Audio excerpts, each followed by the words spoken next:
All right, folks, if you want to turn your cameras back on, that'd be great. We'll go ahead and get started again. Uh, I think that I'm just going to walk us through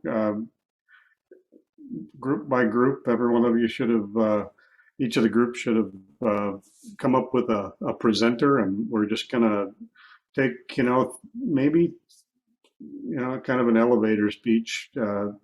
3 or 4 minutes to share, and then maybe there'll be a little bit of time to reflect at the end if we don't go too long. So, group one.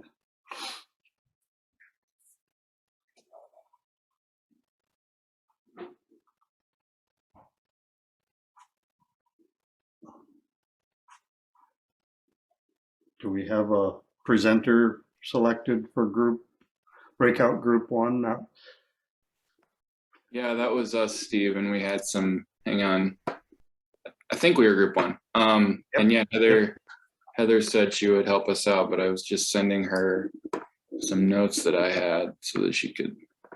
Well, we could jump over to group two if Yeah, group two's ready. that might be efficient. Sure. We had group two and had quite the list. I don't know how you want us to go through it, but we'll kind of visit about the system. Do you want me to go over the objectives so everybody knows that, or? I think just, the high points of what you guys discussed that were maybe the solutions to the what you had before you and how you puzzled it out. Okay. I guess the broad overview was the producer, she has 400 AUMs that she wants to run. And currently she has about 1,000 animal unit months worth of forage available to her. So she does need to find another 1,000 AUMs for her operation to run what she's looking to do. Part of it was crested wheat grass and alfalfa, and part of it was native range.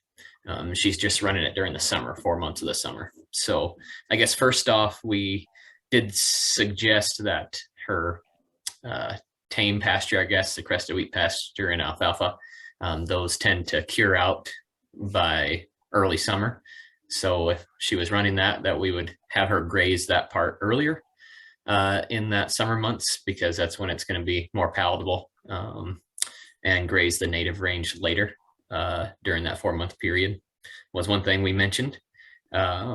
We also, there is available for her to either buy or lease CRP land to get her additional grazing acres that she needed.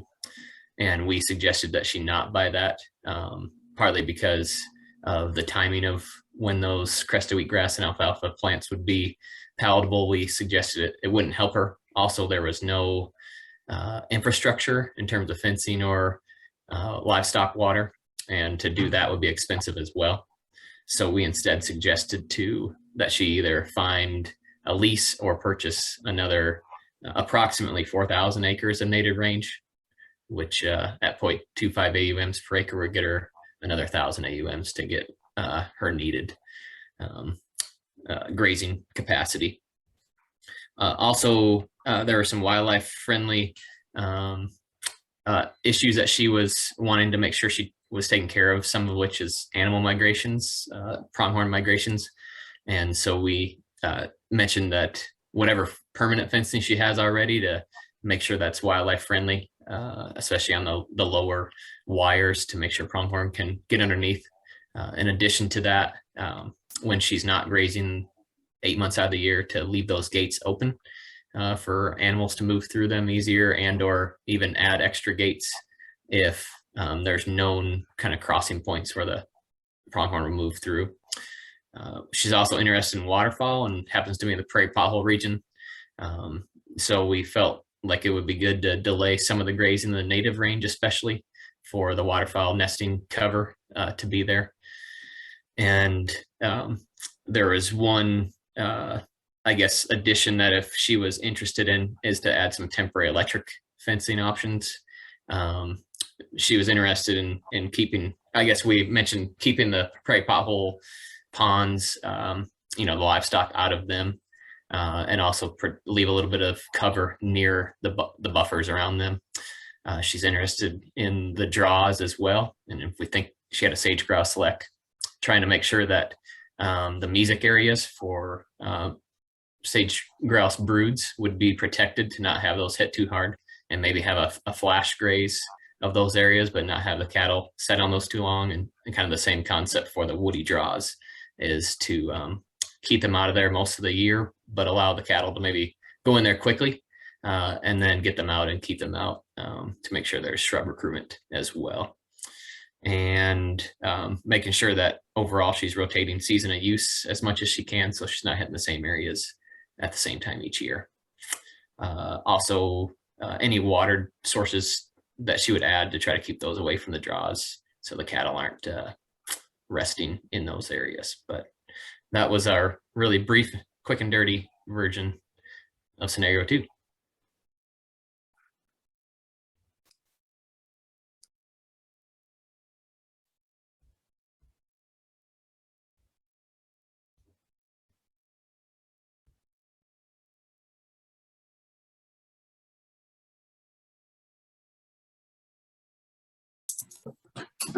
I think you were on mute there, Steve. Dang thing, supposed to know what I want. Is group 1 ready to go now? Yes, I believe we are. All right, thank you. So our scenario was an out-of-state landowner in the Big Hole area, has pasture land, Forest Service lease they can turn out in July, some dry land crop that he wants to reseed back to a native mix, and some riparian creek area with cutthroat trout in it. Some of the limitations on his grazing, he leases it out to the neighbor, and so the neighbor is the one that's doing most of the grazing. So we were recommending setting up a grazing system on his pasture land, and then setting up a rotation, and also calculating in the elk that winter on his lower ground, so that he's not having issues with the cattle grazing too hard and then the elk coming through and grazing it even harder over the winter. Also for wanting to interseed on that crop ground, we were recommending him talk to the local NRCS office to find a species mix that would work best for his situation in his area, whether that be wanting to hay it and or graze it, and then adding some diversity in there for pollinators and wildlife in his mix. Then for question 3 was, are we worried about conifer encroachment? It's really hard to tell without being on site whether we should be or not, because they do provide shade for the cattle in the summer when it's hot. They do provide some wildlife habitat. That being said, if they are not at a level that they should be, it might be a concern for shading out too much grass and providing more perches for raptors that would prey on more native species like the native birds like sage grouse. I don't believe they have sage grouse down in the Big Hole area though. Some wildlife conflict issues that they may have is with the number of elk they have coming down. The elk may be hard on the fences, be overgrazing, and they may also carry brucellosis, which they can transfer and or pick up from the cattle that are grazing there during the summer, causing issues there. So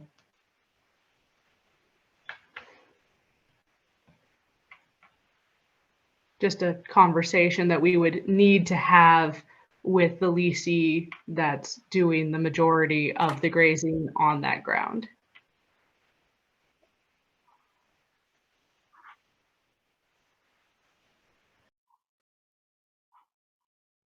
Good. All right, let's go to group 3.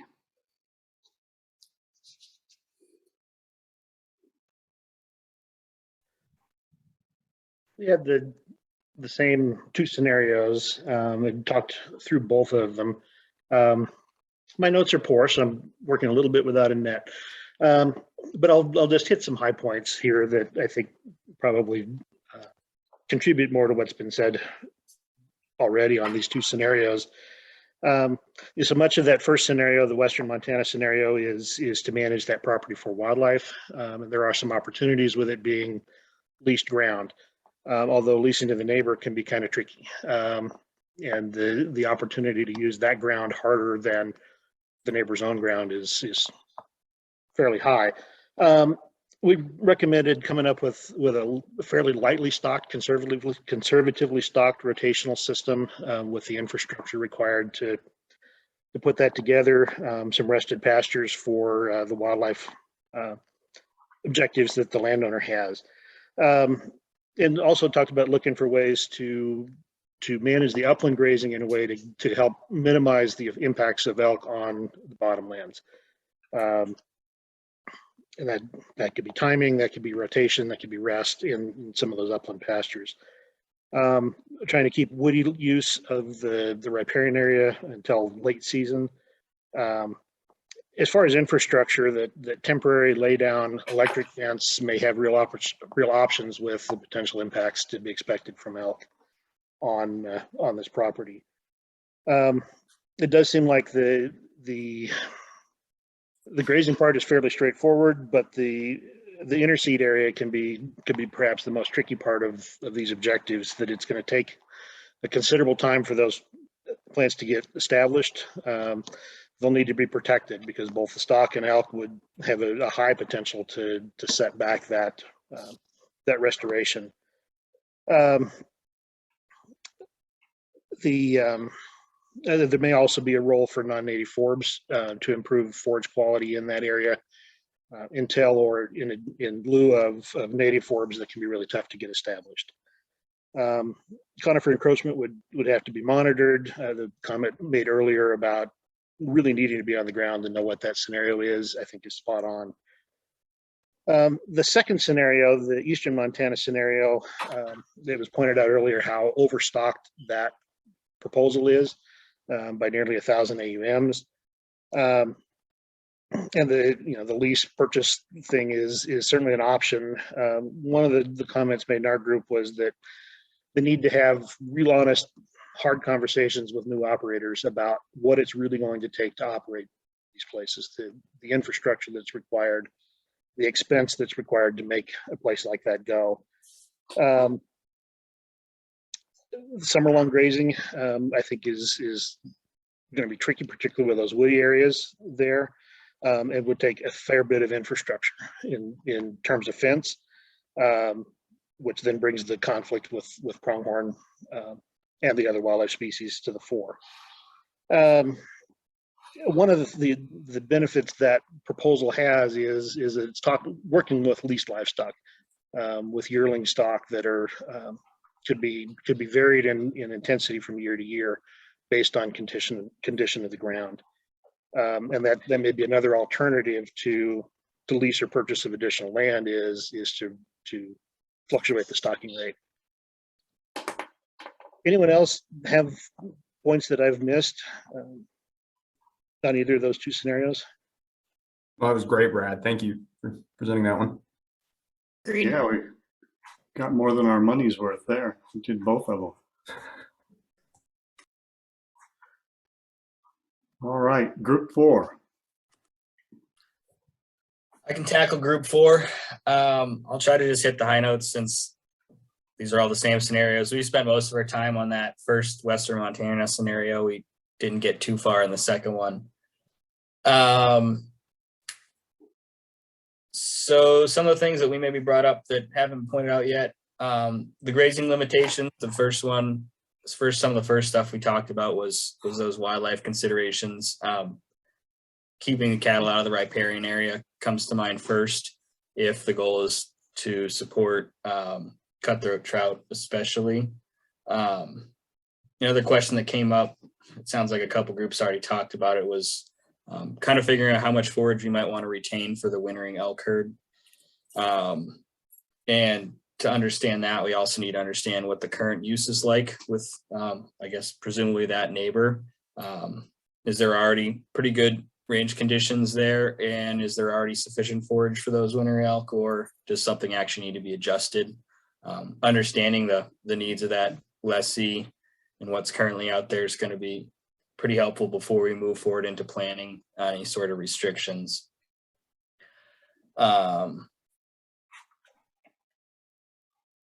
In terms of the wildlife seeding, again, one of the things that came up is, are we looking to provide elk habitat with this as well? Before we dive into a seed mix considerations, are there specific wildlife goals we're trying to meet, i.e. providing more forage in winter? And is there a way to do that with this seeding? Are there any other ways we could add flexibility to the grazing operation that'll further those wildlife goals, was something else that came up. And then kind of based on some of the results of those conversations, we can design a mix, including, maybe some pollinators, some other native species that would be suitable for the ecological site. And the other thing to consider is are there some tame species that might provide more benefit than just a purely native mix, especially regarding, higher wildlife values or offsetting grazing rather than just putting this back to native. The conifers, the thing that came up is, if the management goal is elk and trout, we might be less worried about them, the conifer invasion, than if we were worried about things like sage grouse, but that is a conversation to have with the new landowner. And we did mention the rangeland analysis platform as an online tool to assess the amount of conifer encroachment. I'm not sure if that came up yet, but that's a handy tool and free online for anyone that hasn't used it before. Looks like Hunter just dropped it in the chat, but that's a good way to really quickly assess whether you might have a conifer problem or not if you're not sure. And then you can decide if it actually is an issue or not based on your management concerns. For some of the considerations for each land use, kind of the two bits that came up again was limiting riparian use by limiting riparian grazing, and then for the hayland, can we manage it better for wildlife or differently for wildlife rather than just hay? Can it be a magnet for elk during summer or winter, depending on the species that are there?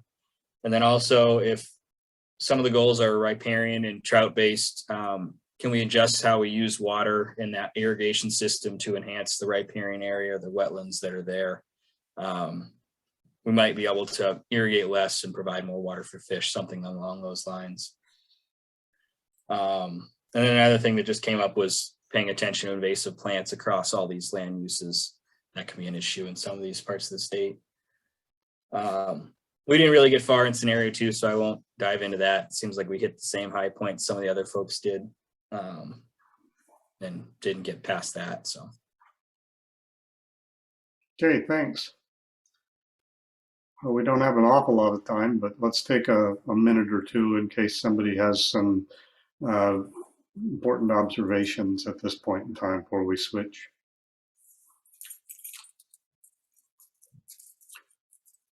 I'll throw one thing out that I heard, the discussion out there about whether or not to remove conifers when you're dealing with Rocky Mountain junipers, eastern red cedars, if the producers want to keep some of those so that they have some shelter. Just remind everybody that those are dioecious plants, and you can pick and choose. You can take out the female plants and allow the producer to keep some of those while reducing the chance of spread. So just a thought. Anybody else?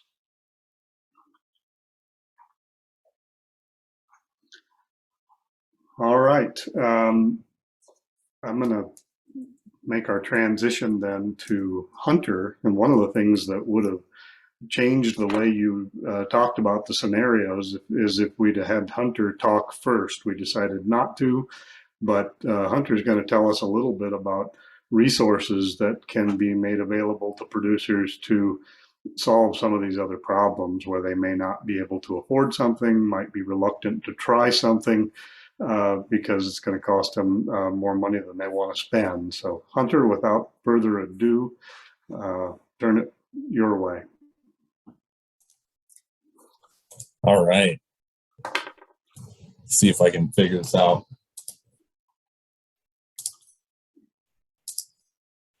All right, can you all see my screen? Hopefully just one screen. Somebody wants to give me confirmation that it looks normal. Okay. All right. I hope you all are hungry because I am going to serve up some alphabet soup today. Programs are a crazy, complicated, acronym-heavy disaster of a thing to run through. And so you're going to hear a lot of letters. And so just be patient. The important thing is that we just came through breakout groups where you all are empowered to change the world. And that's the important part, is you have the knowledge now to change the world. You have a plan, you have a relationship with a producer. So you are ready to think about ways to incentivize the things that you're talking about, the things that are a maybe if we could get some assistance, or a thing that are a no way unless you pay for it. This is where these really have value. But the important thing from my perspective is that you have a good plan and a good relationship with the landowner before you get started. So here we go. I'm going to cover all of the incentive programs, hopefully. So first off, we have the Farm Bill. The Farm Bill is probably the biggest and most well-known suite of conservation incentive projects that you could do. And so there's a bunch of them. Maybe the biggest one and the most well-known is the Conservation Reserve Program, or CRP. CRP can pay annual payments based on soils. It's a set-aside program with minimal management and use. You saw in one of our scenarios had some CRP in there that's expiring. So we see this as a set-aside program that really just pays for its use. And once it's out of the program, we may have different issues, opportunities, and concerns. But really, if your objective is to build a set-aside, lots of residual cover for maybe nesting or different things, CRP can be a valuable tool for that. In Montana, we have two really awesome wildlife-focused CRP opportunities. We have a grassland bird-focused one in central Montana that requires some grazing use, at least once every 3 years, I believe, to keep the habitat quality for our declining grassland birds. Can be a really great opportunity to kind of mesh these things together. We also have more of a pheasant or prairie pothole focus, which is a more classic, heavier stand grass program.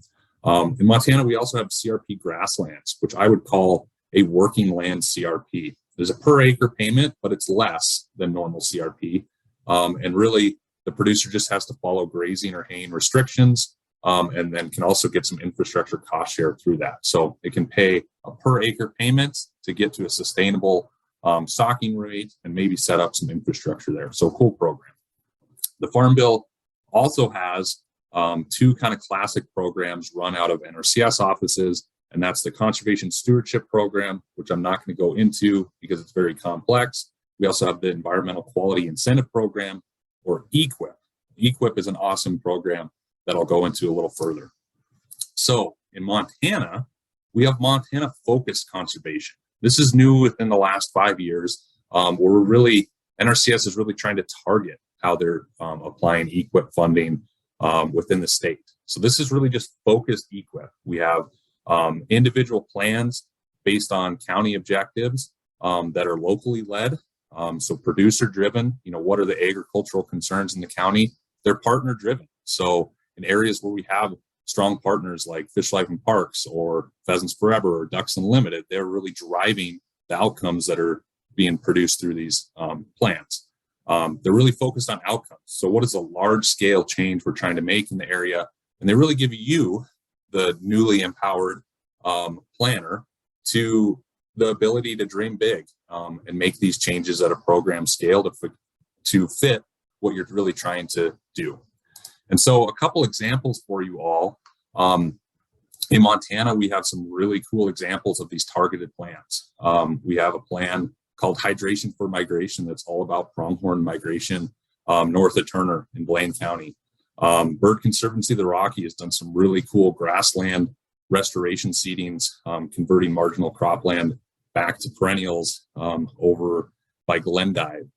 We have a pollinator-only focused habitat project by Conrad. And I will reference and drop this in the chat later, this really cool tool, which hopefully I can show you, of all of the ongoing targeted plans within the state. So this is NRCS's page where you can kind of dig through what are all the targeted EQIP plans in my state. So we have the ponderate pollinator habitat over here. We have hydration for migration, all about pronghorn migration. We have cropland reseeding. Can you dig it? Just some really awesome different projects across the state. And I want to share this with you all because as you are working towards making a difference, you have the opportunity to influence the types of projects that NRCS does. So keep that in mind. Okay. Hopefully we're back to my PowerPoint now. Hopefully you were able to see the map that I just shared. We'll see. Okay, so moving on from EQIP, we have a program called the Regional Conservation Partnership Program, RCPP.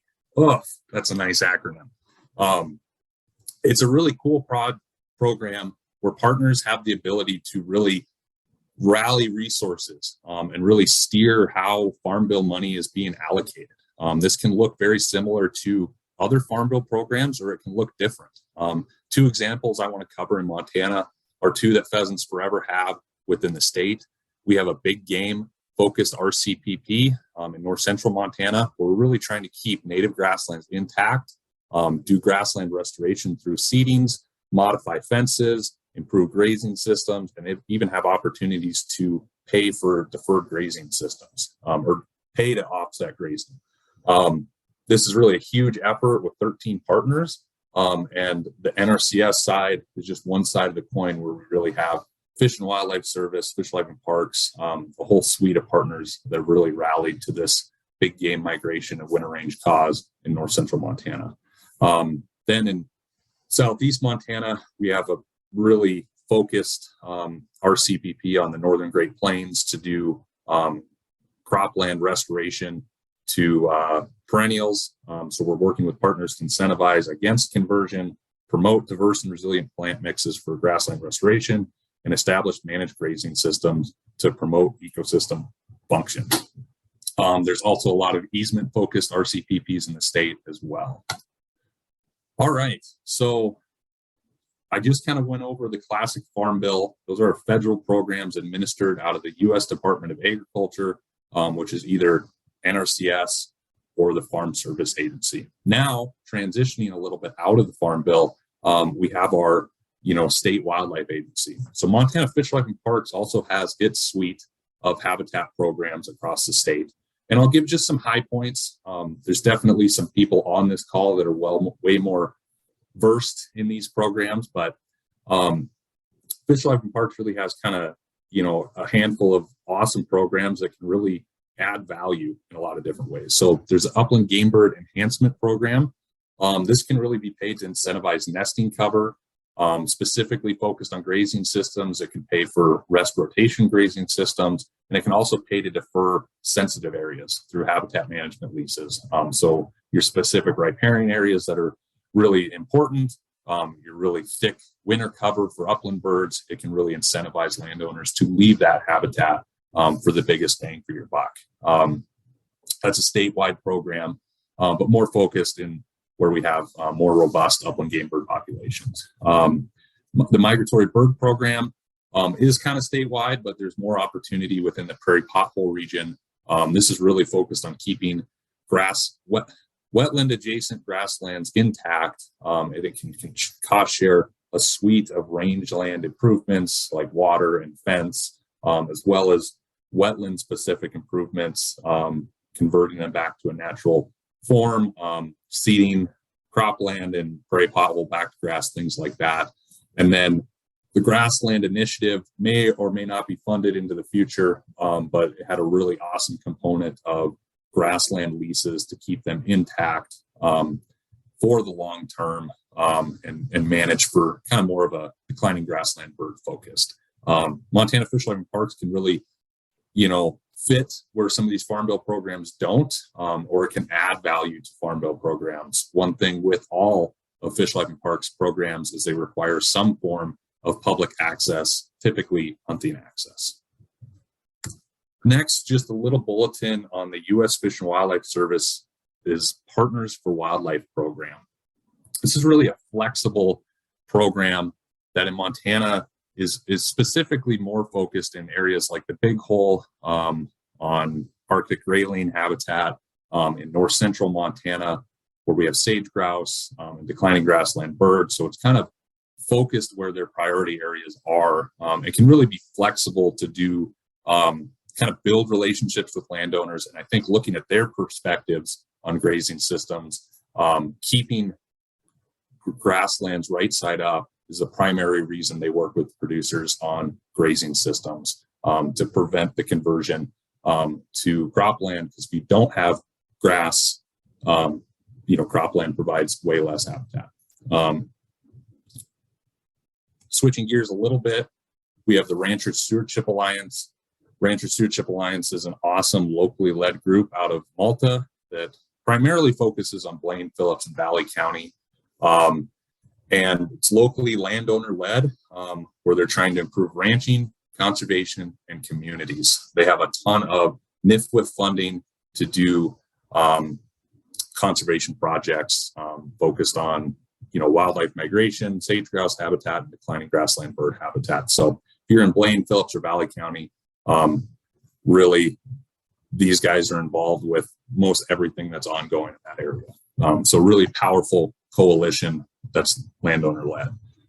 Moving south of the Missouri River, we have the Winnett Aces. The Winnett Aces are really kind of a sister group to RSA, and in Fergus, Petroleum, Garfield, and parts of Musselshell County, these guys are knocking it out of the park with similar NIFWIF grants, focused on those dual benefits between agriculture and wildlife, and building that funding to get these projects done. Also landowner led and focused on really building that community enhancement through conservation in that region. Next, through the Northern Great Plains Joint Venture, they have a Northern Grassland Retention Incentive Program, NGRIP, which is a new cost share program that's, I think, in the next coming weeks, there'll be a lot of training on, but really primarily to fund and add value to the suite of conservation programs we have. So another bucket to pull from that can cost share kind of these similar grassland focused projects. So grazing infrastructure, fence modifications, music restoration, things like that.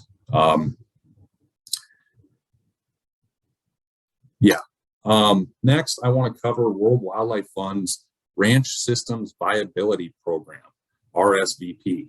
Hope you're still hungry, because there's still some more alphabets soup to eat. So RSVP is an awesome program. You can see Aaron here, the program management, rolling up some fence, wearing a Pheasants Forever hat, which is awesome. And this program is really cool. So producers agree not to convert enrolled acres to cropland. They receive branch monitoring assistance, which is really powerful for producers to be able to see what their baseline is and how changes they're making impact the ground. So they really provide a suite of bird diversity monitoring, vegetative monitoring, riparian, waterway monitoring, and soil carbon monitoring, which can be really valuable to adaptively manage for a producer. They can get assistance with consultations. So this program can help pay for a grazing consultant or an engineering consultant to come out and do work needed on the ground, and really get that comprehensive grazing recommendation from someone that's all they do. This also provides landowner educational opportunities. So programs like Ranching for Profit, Soil Health Symposium, producers can get assistance to attend those events to be more empowered to make decisions. And then there's also cost share opportunities to make things happen within that. But it's a program that's not just cost share and has other things part of it. The next thing I wanted to cover is just some ongoing momentum. This isn't necessarily a program per se, but really some huge momentum moving with mesic restoration. So beaver dam analogs, zeolite structures, things of that nature. There's huge momentum in central Montana and across eastern Montana, where Montana Conservation Corps, Nature Conservancy, World Wildlife Fund, Pheasants Forever, National Wildlife Federation, NRCS, and a suite of other partners really coming to the table. Producers are loving this, surprisingly, mainly because of the drought resiliency that it can provide and another flexibility to, getting water out on their rangeland when it's needed. So just wanted to mention that to keep in mind. I will also drop this in the chat. Montana Conservation Menu is probably the best spot to just go to get every program that's available in the state. This is really the one-stop shop to find everything that's hopefully mostly up to date. So I will drop that in the chat afterwards as well. So as I said, it's acronym heavy. Programs have rules, there's bureaucracy, it's complicated.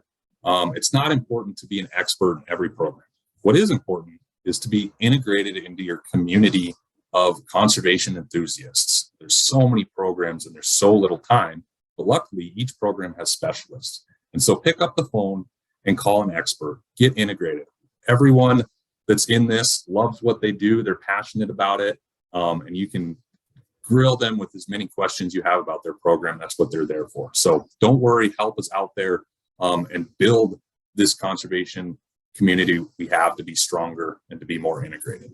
So programs are great. I just spent 17 minutes talking about programs, but I'm going to tell you they don't matter. Not nearly as much as relationships that we get with our conservation community, relationships we build with landowners and producers, and just the good conservation planning we do on the ground. So developing the alternatives, thinking about, what advice can we give somebody? How do we help their operation? How do we help wildlife? That's the important part. You can get lost in the sea of alphabet soup, and that has its place, but the most important part is relationships and good conservation planning. So with that, I'll open it up to any questions.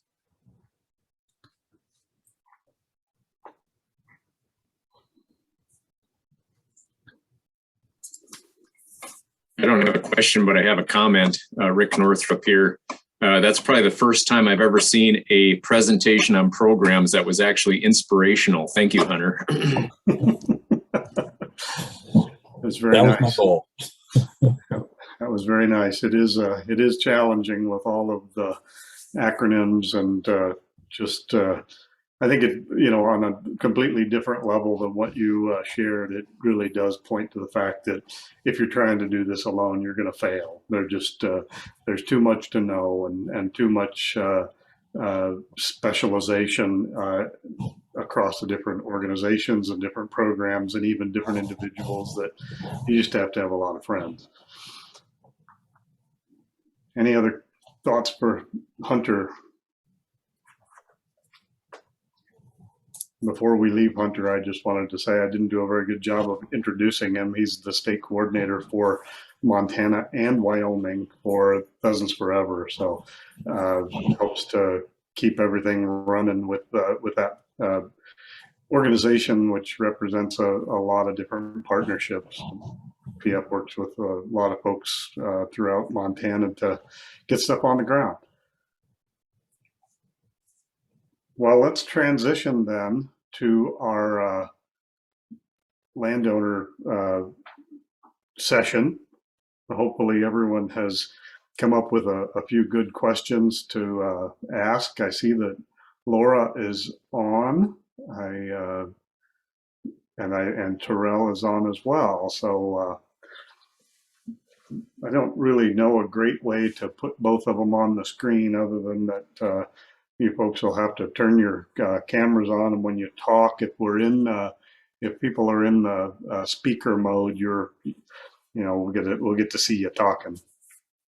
But I'm going to just kind of turn it over to the group right now for a little question and answer session, and hopefully, this will help us keep our approach to management real. And if you have questions that are hard questions about how to approach this is your opportunity. So, Laura and Terrell.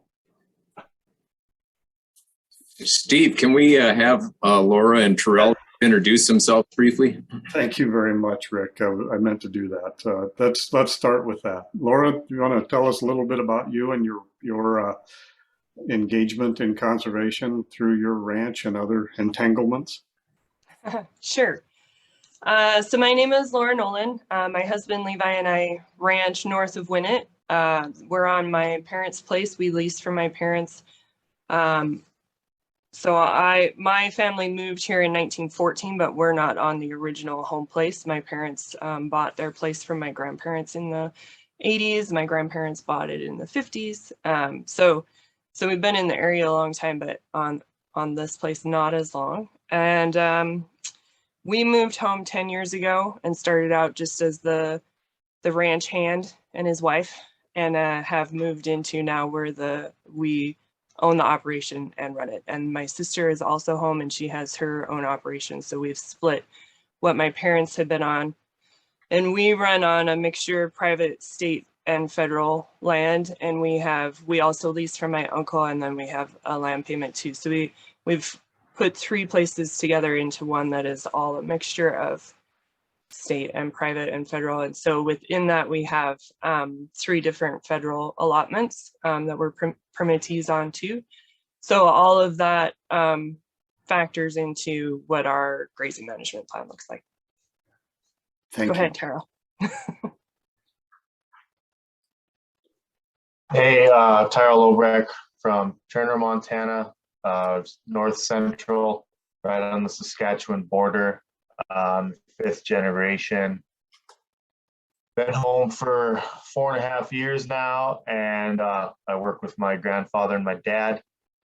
Been here since 1901, and I've been working with Brad Donsel for pretty much as long as I've been home, and Aaron Clausen and I have started working together on some stuff the last 6 months to a year. So happy to be here, and if you want to ask questions about my wisdom, it shouldn't take long to get through it because there's not much there. Self-deprecation is a good way to start. All right, let's start throwing questions out.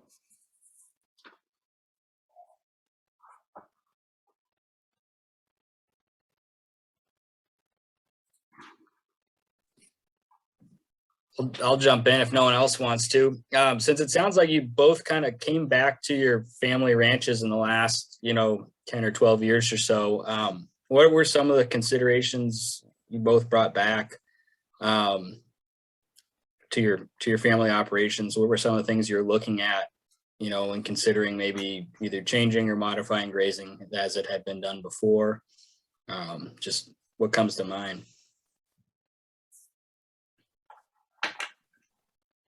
I'll go first, I guess.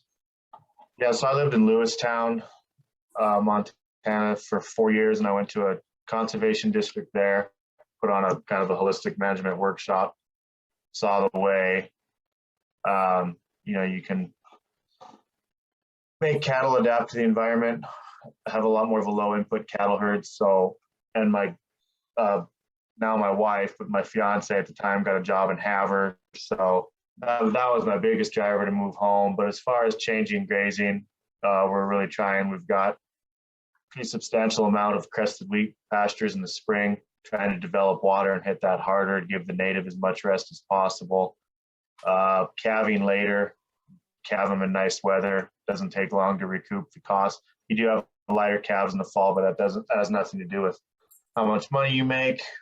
And then I just wanted to work for myself. I worked for Wells Fargo, so it's, you know, this huge, might as well be a bureaucracy. So I wanted to just kind of be part of the family business. And I guess that's why I moved home.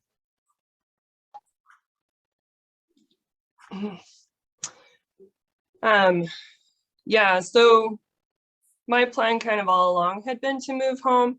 Was gone for about 10 years, and we had our babies when I worked for the state of Wyoming and had good health insurance and lived across the street from the hospital and those sorts of things. And then it was, my parents had a hired man and he moved on to another job. So it was kind of just the right timing to come home.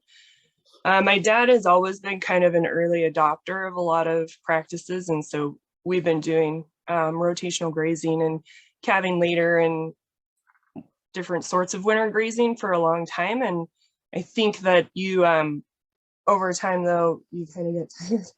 And so I think he was starting to feel like he was ready for some new ideas. And we went to a lot of different classes and schools when we first came home. And so different things that we've done that aren't major, but make a difference are, we do a lot of cross fencing with electric fence.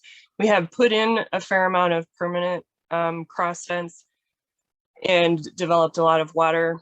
My grandpa actually had developed a lot of water in the 60s and 70s. So like we have one pasture that has a reservoir, everything else has water. That pasture now, thanks to the RSVP program with WWF, also has a water trough. So in the drought, we're more flexible because of that.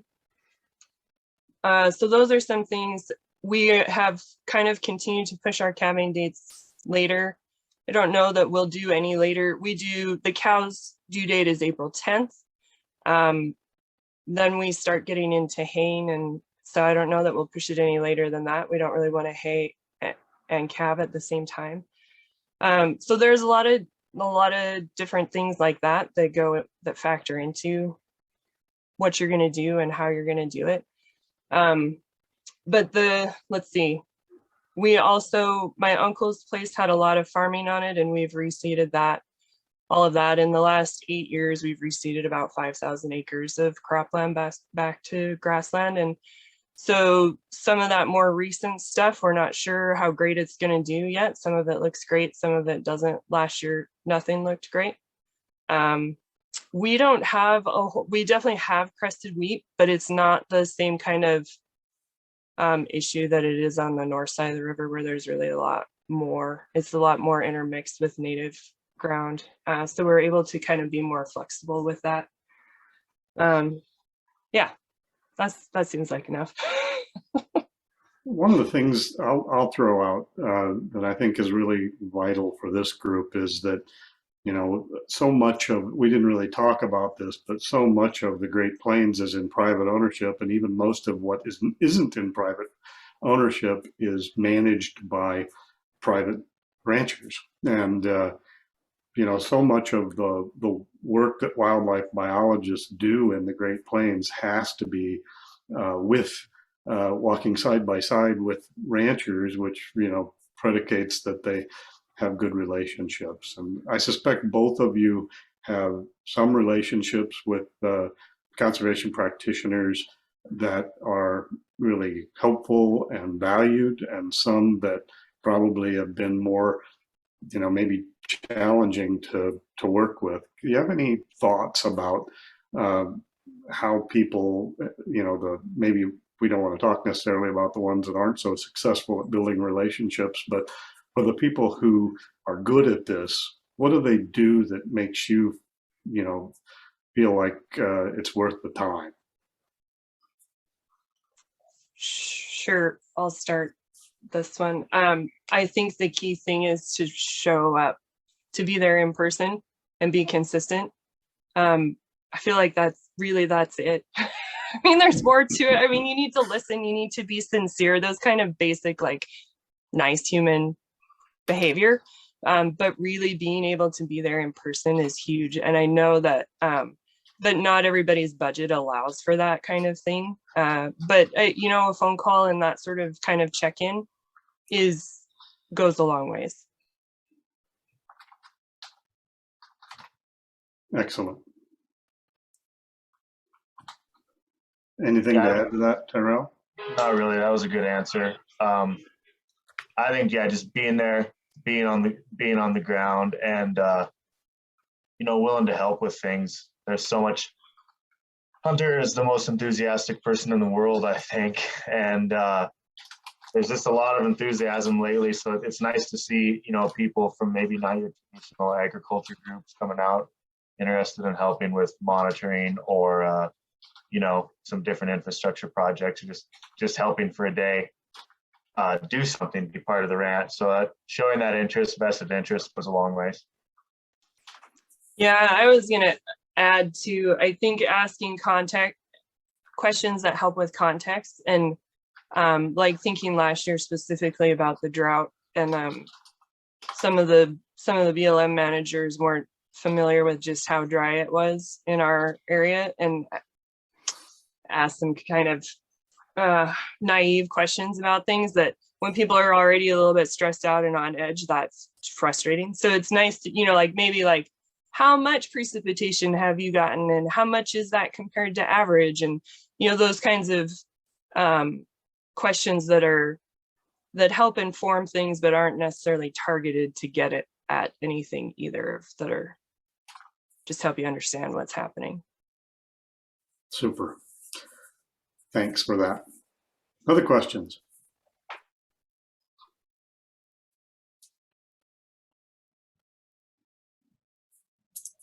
So kind of keeping on this trend, Tyrell, this one's for you. Using me as an example for others to learn from. I came as a young, excited biologist. What were some good things that I did to kind of start our relationship and do good things? And what are some bad things that I could have done better? How much time do I have to answer this question?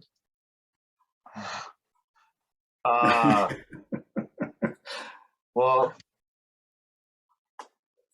I guess the first thing, maybe this doesn't have to do much with conservation, but my dad has been trying to get a map of the ranch for like 3 decades.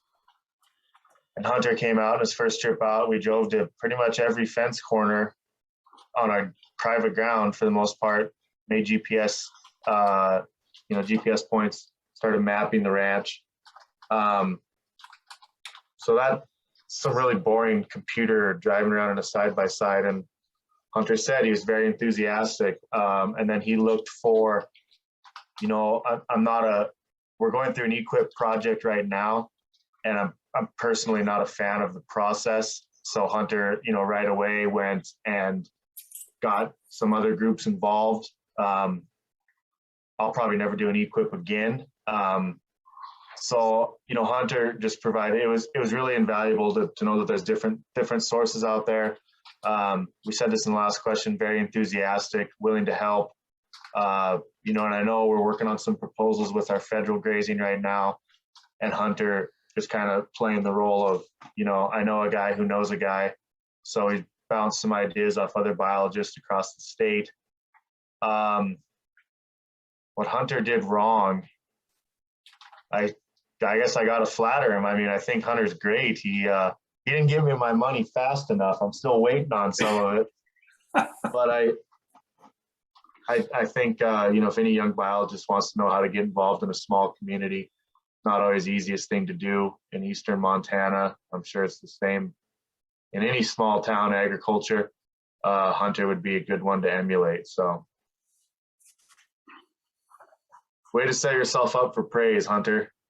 That was not my intent at all. And I would say it's great to have enthusiasm, but I would temper that with being real and caring and balancing those goals. So that's what I think I did wrong. I might have been way too excited about certain things, and you got to be real at the same time. So anyway.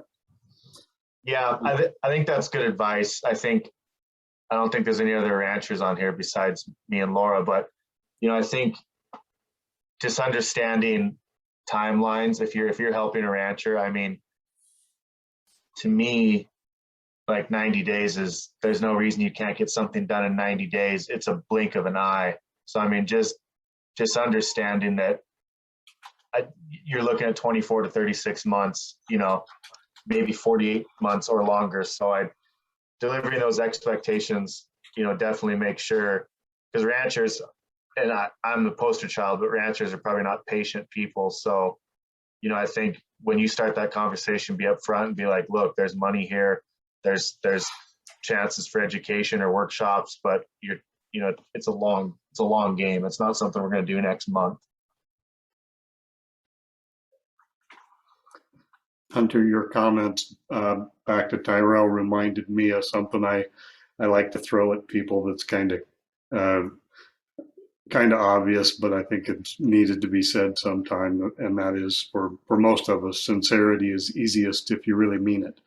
And you know, unless you're an actor, we can't really pull off the not meaning it. And I think, you know, to your point, Laura, earlier, showing up is, you know, they say the world's run by those who show up. And I think that, you know, when we're working in the private lands arena, it's, you know, it all comes down to the transaction between the producer and whoever that practitioner is, and that only happens based on the value of the relationship, you know, the kind of the depth of that relationship, and you can't shortcut that. It'd be great if you could come up with a program that everybody just wanted to do so badly that they didn't ask any questions and just signed up, and it did perfect things for everything that we're all interested in. But that doesn't happen. Everything is very individual, and so you got to show up and you got to build relationships, and you know, you've got to be invested in them, or you know, ultimately not much is going to happen. I like your point, Tyrell, about the duration, how long it takes to do these projects. And I don't think that a lot of times the bureaucracies are sensitive enough to that the producers, a lot of times, the way the programs are set up, they got to put a financial outlay out after we talk them into doing something that they might not necessarily always feel totally comfortable with. Then they've got to go out and fund this project and hope that eventually we pay them back, while, you know, before the banker comes looking for them. So, you know, the more we can do to try to expedite development and you know, put projects on the ground, I think is going to be more respectful and more appreciated by producers. Other questions?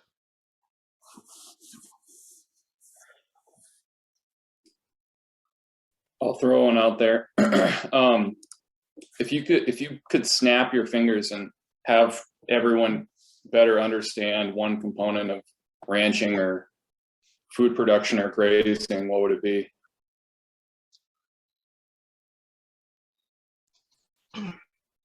That's kind of a big question. So I guess in the context of wildlife and conservation, is there are a lot of things we would like to do that would be more wildlife friendly. So like replacing old sheep wire is one example, but all those things take time and money, which are two things that we don't have. So the fence serves its purpose, and we don't have time to go take it out, and we don't have time or money to build a new one, so they stay. You know, so the things are there for a reason, and it's not necessarily the reason that we want to do. That we're not necessarily managing everything the way that we want to be managing it, that we're trying to do things better, but there's not always enough time or money to do it better. Excellent.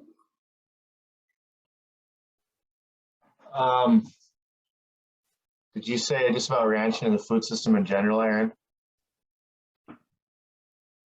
Yeah, or yeah, beef production, you know, running cows. Yeah, so I wish people understood more that there has always been a large hooved grazing animal on the Northern Great Plains since creation. So, period. That's all there is to it. It's always been manipulated. A little bit of education will let you know that the Native American tribes did not follow the buffalo. They manipulated the buffalo. So I think progressively managed ranches, you know, we've got landscapes in eastern Montana, wherever, that look just like it did when Lewis and Clark came, outside of a few power lines and some fences. And I think from a food standpoint, that people need to realize the conservation and, you know, the ethically raised protein. We raise the safest food in the world in America, even though the news headlines probably wouldn't let you think so. So I just think understanding that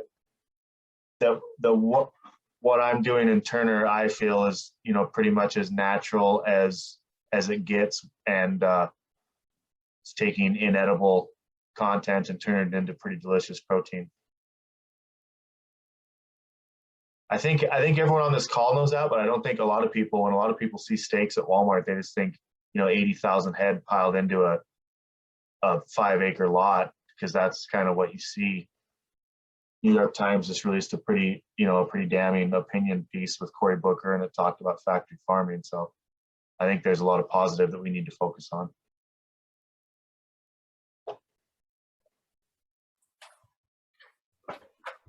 A question more for you around your neighbors, for both of you. It sounds like you're more progressive, leading edge of some of the changes in your ranching operations. And have you had to overcome kind of the what the neighbors think hurdles?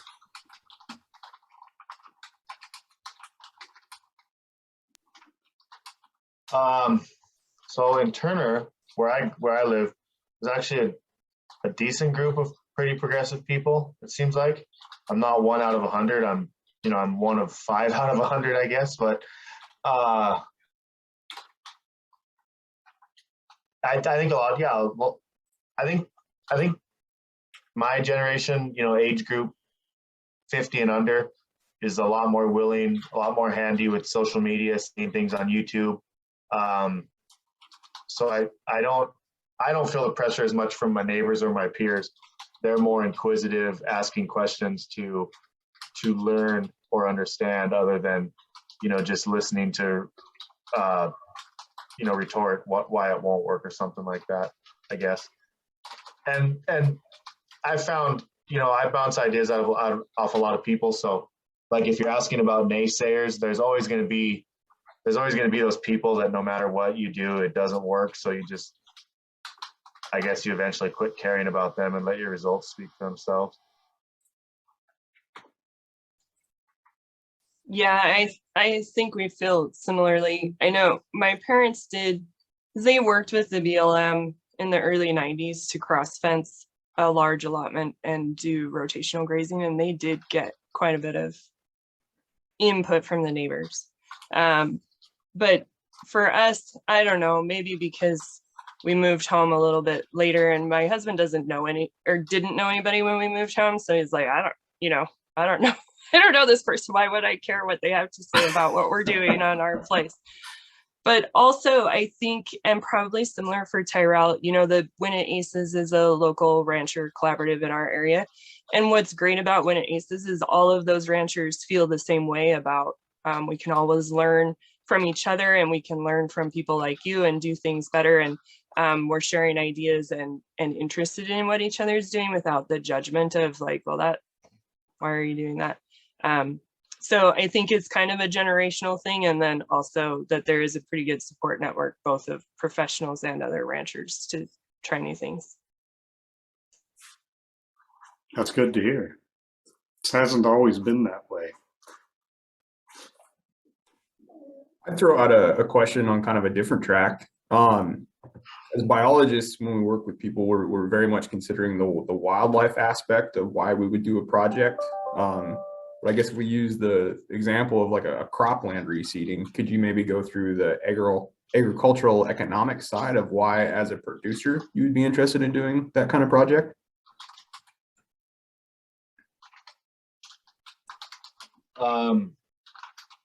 Yeah, so like we have to produce feed for our cattle in the winter. I believe in grazing as long as possible, but I can't really see a way around grazing year round up in Turner, Montana, or basically anywhere in the Northern Great Plains. But so we've got some pivots, and I'm just giving you a little context.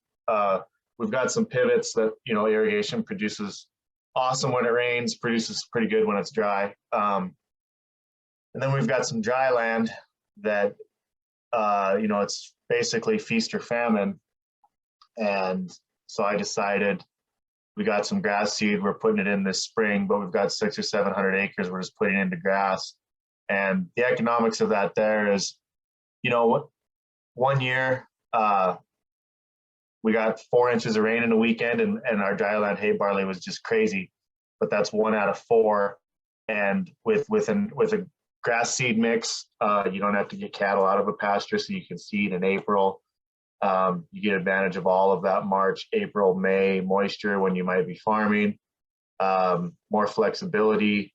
I think everyone agrees that a growing root in the soil is the best thing for the soil. And I love cover crops, but the best cover crop for me is just a diverse grass seed mix.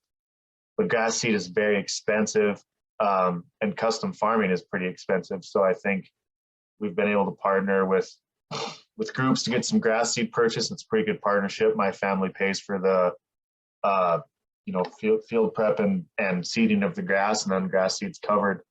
And then you're not destroying habitat for all of the wildlife, that it's right along the creek in our case. So now you've got wildlife coming in to drink on a native grass bed, other than, a dusty, looks like the Dust Bowl when the wind blows. So there's some aesthetics to it too. Plowed ground is ugly. I don't care what any farmer says.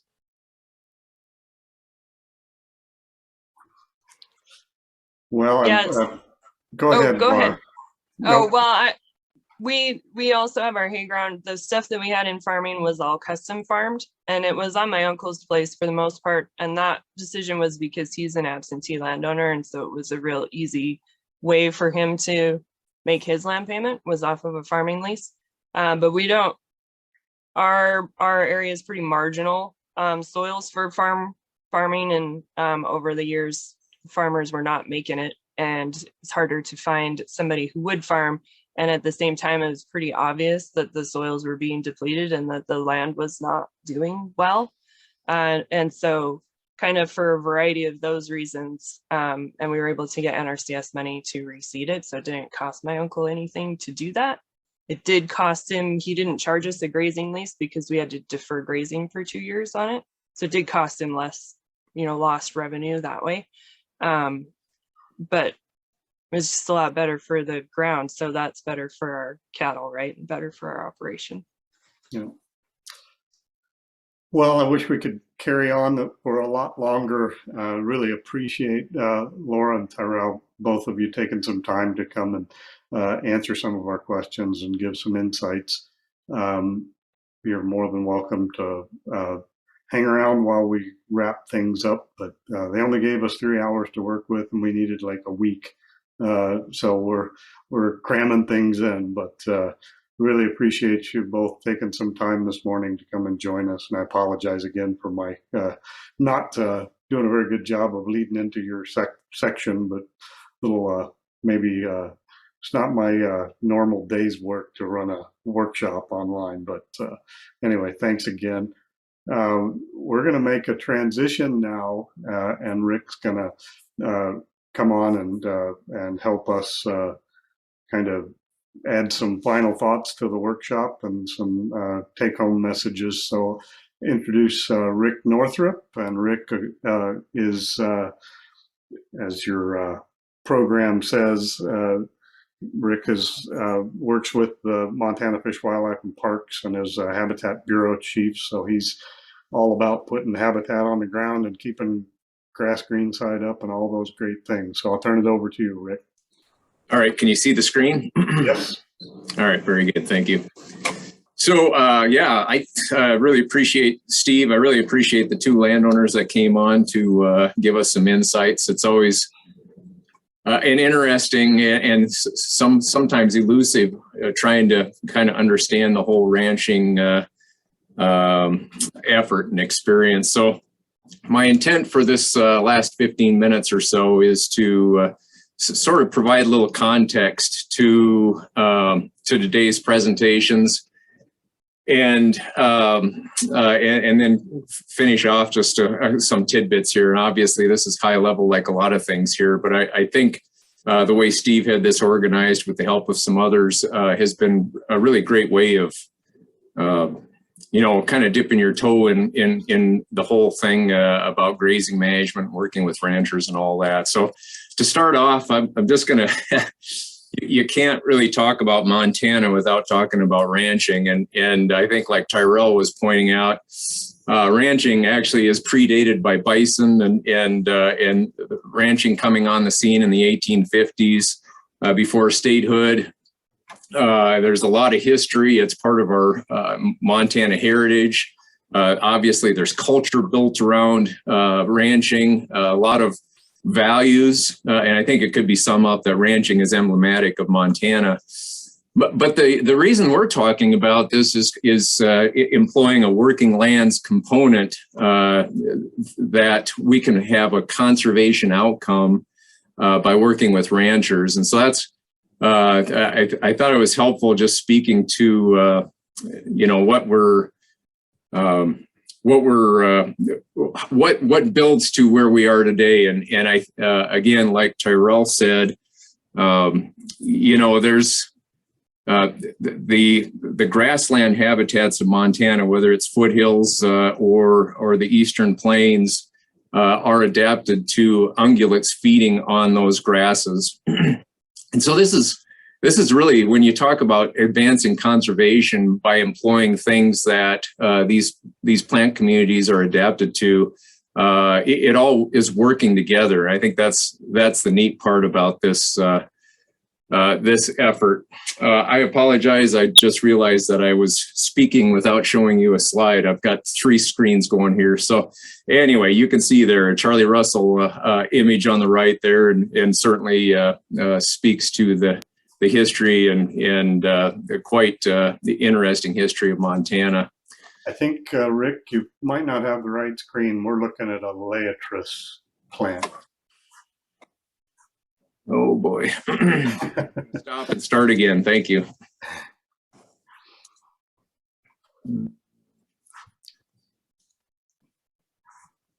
All right. Oh, here we go. Sorry about that. Nope. Okay. Now, that looks like a PowerPoint now. All kinds of pretty colors. Yeah. So just to back up, ranching, livestock ranching, of course, you can see the bullet list there. That is speaks to the history of Montana and how ranching played such an integral role, and how it does tie into working lands conservation. And again, the plains and grasslands of Montana were subject to many centuries, probably thousands of years of ungulate grazing. They're adapted to it, and this is a way for humans to produce food. And arguably, Montana would not be what it is today if it weren't for ranching. We have extensive privately owned native habitats that are there because they weren't plowed. They aren't being developed into houses. Instead, they are continuing to operate as grazing lands, in some cases shared with elk and maybe even bison in some areas. So, but it's a natural fit for Montana. And just as the areas are adapted to grazing, livestock grazing is an extensive use. There's very little grassland in Montana that probably doesn't see some kind of a domestic livestock grazing operation. And for all those reasons, it's a great opportunity for furthering conservation in various manners. So with that being said, let's talk a little bit about the habitat side of livestock grazing. And I think this fits in pretty well with what Cammie was saying earlier. She sort of implied this, but I think it's important as biologists that we look at this in a hierarchical fashion. So often we start thinking about what wildlife habitat needs are and think about a grazing system relative to that. But I think that's a little bit backwards. We need to be thinking what does sustainable, ecologically suitable grazing look like? What is going to work economically for the landowner so that it would be perpetuated into the future? And then, as maybe more of a fine detail, what wildlife habitat features might we be going after? And you can see that there's some examples of how a person might go about that with being more prescriptive to achieve certain wildlife habitats. But one thing that, again, that Cammie said that I think is really important is, even if you're employing like a deferred rotation system or what have you, there's enough variability in soils, plant features and what have you. You get that structural diversity even within a pasture. Oftentimes, there's maybe less efficient grazing going on where some areas are getting hit more than others, or I should say grazed more than others. And so diversity shows up, structurally diversity shows up in a variety of ways. And so for a variety of reasons, I think item number 3 is perhaps less important than starting out with what's going to provide ecological integrity, what's going to help assist a plant community recover back to what its potential is, and those sorts of things, and making sure that it's in an economically viable context. So then working with producers. And I appreciate Tyrell and Laura's insights here, because I think it mimics some of the things I had jotted down. But ranching realities, and my limited experience working with ranchers over about a 10 or 15 year period, when you start visiting with them, you come to realize that there's a lot more complexity than what you might think there is at first blush. And all the different moving parts that need to be managed, from land and infrastructure. We talked about fences and water systems. There could be irrigation systems involved, and on and on and on. Just very complicated. There may be multiple herds. Somebody mentioned brucellosis. For me personally, there's a lot of reasons I wouldn't be a rancher for all this complexity, but I'm glad they are out there doing their thing. Sometimes there's, to make ends meet, there's outside jobs involved, a spouse heading into town every day, just a whole host of things. I think Tyrell mentioned, actually it was Laura mentioned that there's limited capacity. There's not sufficient time and energy to get everything done that you want to do. And so we need to be really careful in those conversations working with landowners that our expectations are fitting with what the capabilities are. And perhaps if they aren't, maybe looking at contracted services or something like that to help make a system, help set up a system in a way that's going to make it work. There's all the economics, price variability, et cetera. Everybody understands that. A lot of ranchers have a note on their property, and so they're limited by what they can do.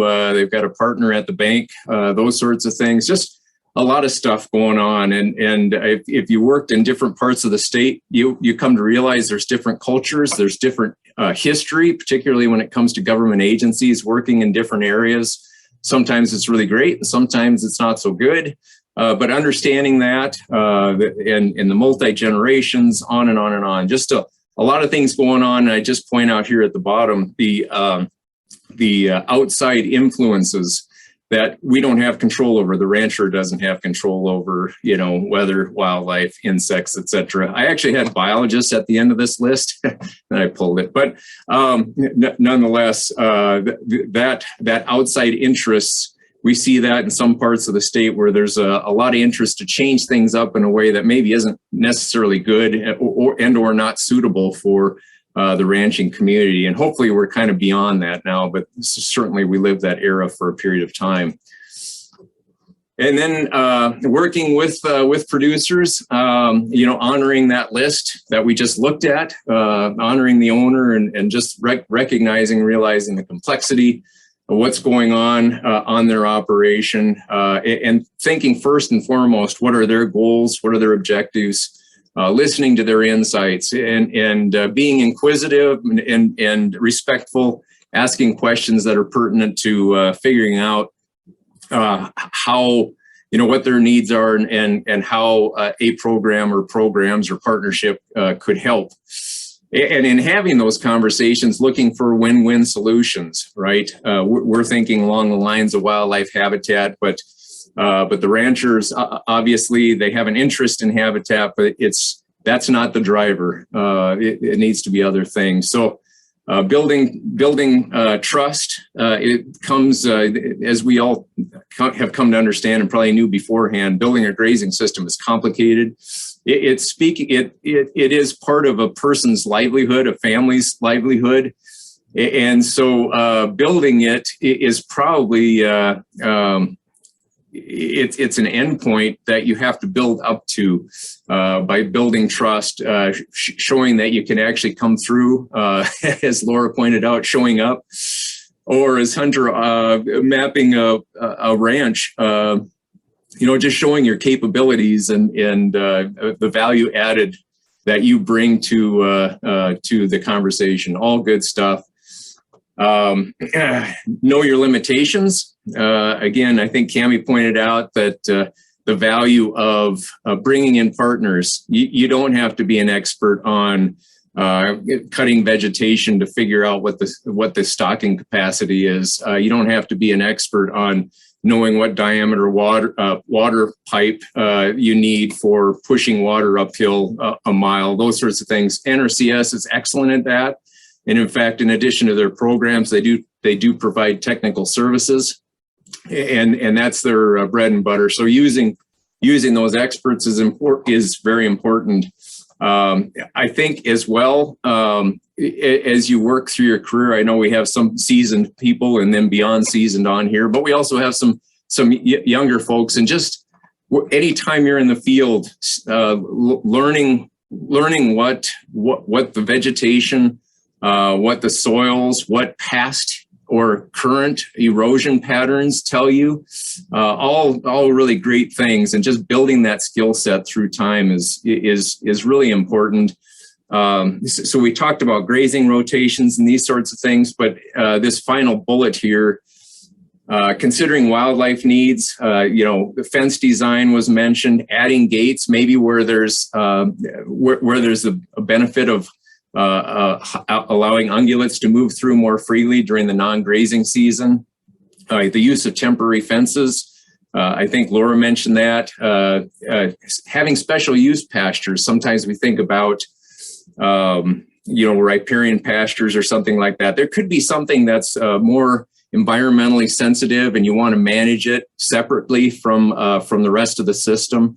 Having a special use pasture can be pretty important. Or like we talked about, crested wheatgrass fields, having those graze separately from the rest of the system to take advantage of the capacity that those provide. And then finally, being careful not to overly fragment the environment with a bunch of fences, which kind of goes without saying. So finally then, the beauty of just doing this kind of work, it is inspiring. I'm certain you sensed it from Hunter's presentation, building those relationships. When you pull off something like this, whether it's a grazing system or a successful planting or what have you, you become more than just the wildlife, which is oftentimes I think how we are referred to as the wildlife. You actually become somebody that's providing helpful input and funding, and you become a real partner and a friend through these kinds of projects, and they build up through time. One project adds to another and what have you. And if you've done this kind of work for a while, it's always kind of neat when you're driving through a county and you're glancing off in all these different directions, places that you've been, people that you've worked with, and the relationships that you've built. It's a great thing, and these kinds of projects oftentimes outlast our careers, which isn't always the case with a lot of work that we do. So with that, I think that is my last slide. Apologize for running us a little late, but appreciate everybody's attention. Oh, that was great, Rick. Appreciate it a lot. And we'll wrap up here pretty quick because we want to be respectful of people's time. But apologize that it was such a whirlwind. We would have loved to have had more time to discuss this, and it would have been great to be in person because it certainly takes away from the experience, particularly with the breakout, when you can't sit with your friends and work. And I would just leave you all with the thought that, you know, we talk a lot when we're talking about private lands wildlife management about building trust, and Hunter threw something, or Aaron threw something in the chat a little bit ago about progress at the speed of trust. And I would just leave you with the idea that one of the ways I like to tell people that they've kind of arrived at that trust point, and we all know this kind of intuitively, is when we are invited to a meal. And I think that you can, if you look at the relationships that private lands biologists and other conservation practitioners have that kind of have really matured, oftentimes it involves something as intimate as a meal with the people. And we should be working towards that kind of a relationship where the walls come down and we can actually talk about helping each other solve problems. And we have a lot of problems to solve together. So with that, I guess we will leave you. I will be sending out a survey so that you can tell us how we can do this better in the future, other kinds of workshops. And we'll try to make sure that all of the speakers give us their PowerPoints, and I can send those out, or at least make them available online. With that, I really appreciate everyone's attention and participation, and making this, I think, a valuable experience, even though COVID took away part of it for us. So we'll leave you with that. Have a great day, everyone.